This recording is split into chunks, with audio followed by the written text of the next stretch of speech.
what happens when the will of a country gets thwarted?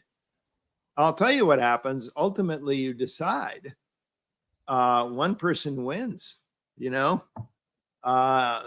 people don't. I mean, otherwise you fragment, right?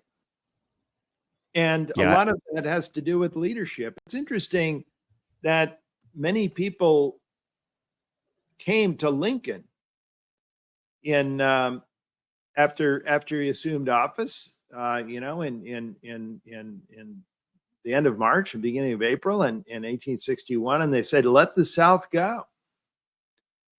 Many prominent abolitionists told Lincoln, "Let the South go.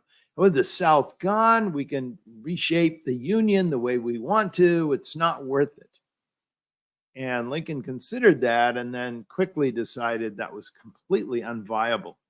Because the problem is, if you let them go, well, then anyone can go. You know what I mean? The whole thing unravels. And that is when your legitimacy is essentially fatally undermined. And he decided, no, I have to fight. And that's when he gave his famous speech about, "I will save the Union. If I have to free the slaves to save the Union, I will do it.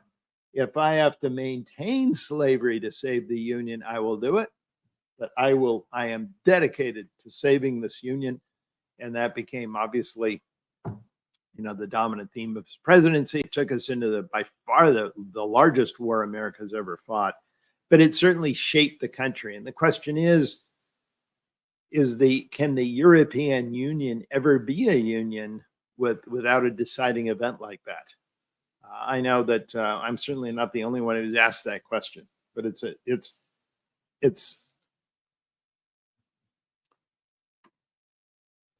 yeah, it seems to be unlikely. So if we think about, I know you mentioned that succession has been mentioned, but it doesn't have to be that.